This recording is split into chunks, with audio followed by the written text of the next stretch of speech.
নমস্কাৰ ৰশ্মিছ কিচেনলৈ আপোনালোক সকলোকে স্বাগতম জনাইছোঁ।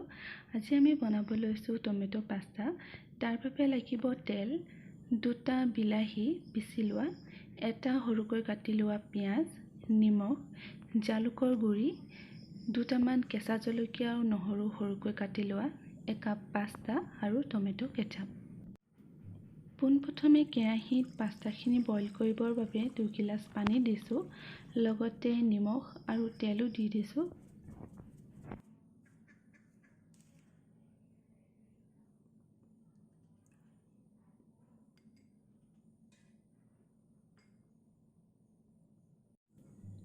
এতিয়া পানীখিনি গৰম হোৱাৰ লগে লগে পাস্তাখিনি দি দিম।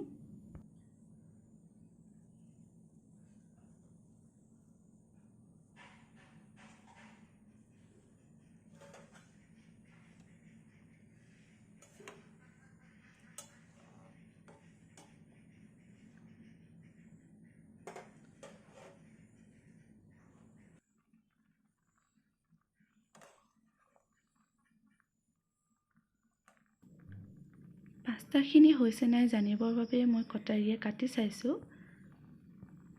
এয়া অতি সহজে পাস্তাখিনি কাট খাই গৈছে, অৰ্থাৎ আমাৰ পাস্তাখিনি বইল হৈ গ'ল। এতিয়া পাস্তাখিনি এটা খৰাহিত নমাই ল'ম।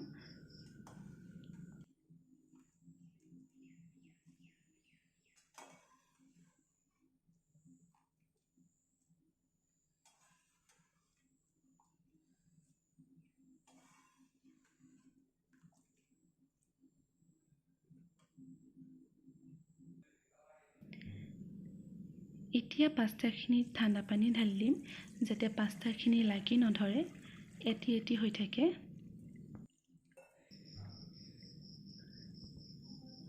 এতিয়া কেৰাহী এখন গৰম কৰি লৈছোঁ। কেৰাহী গৰম হোৱাৰ লগে লগে তেল দি দিছোঁ।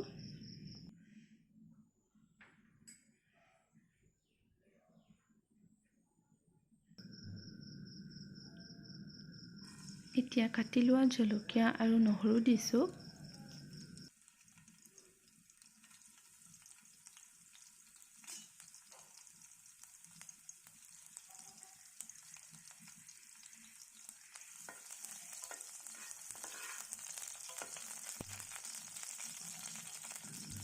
নহৰু আৰু জলকীয়া অলপ ভজা হোৱাৰ পাছত পিঁয়াজখিনি দি দিছোঁ।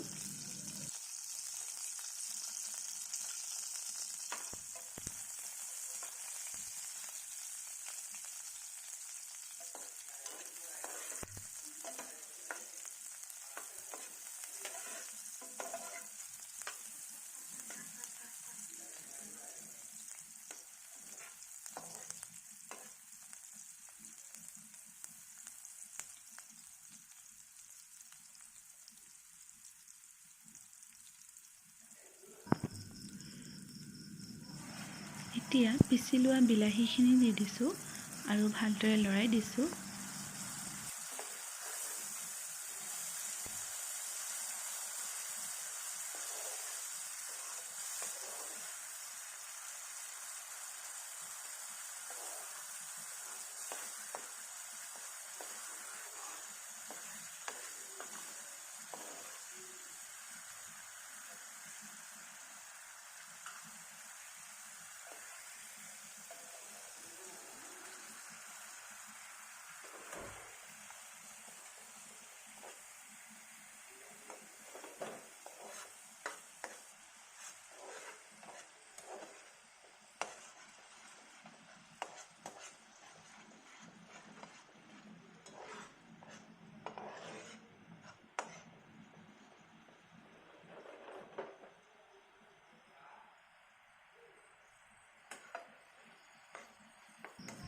বিলাহীখিনি ভাজি হোৱাত বইল কৰি থোৱা পাস্তাখিনি দি দিছোঁ।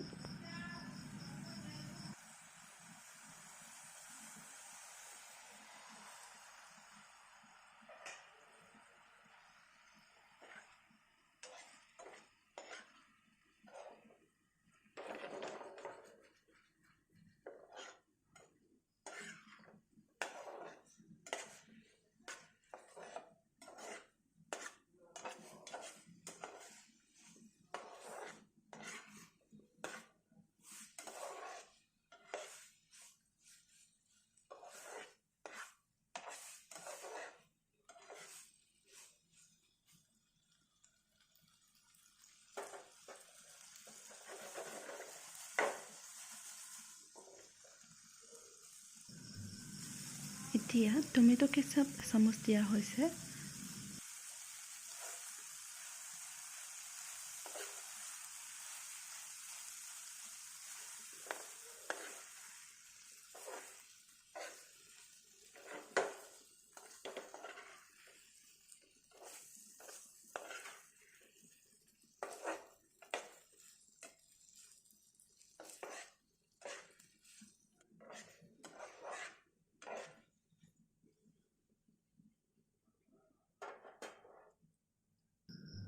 এতিয়া একেবাৰে শেষত জালুকৰ গুড়ি দিয়া হৈছে আৰু নিমখ অলপ দিয়া হৈছে। নিমখ অকণমান কমকৈ দিয়া হৈছে কাৰণ পাস্তাখিনি বইল কৰোঁতেও নিমখ দিয়া হৈছিল।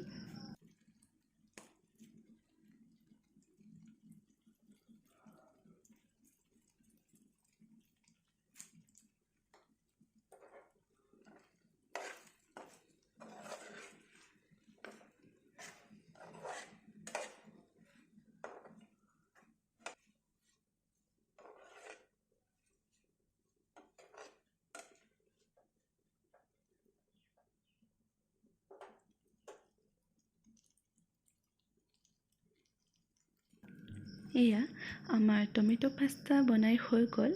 আপোনালোকেও ঘৰত বনাই খাই চাব আৰু কেনে পালে মোক কমেণ্ট কৰি জনাব।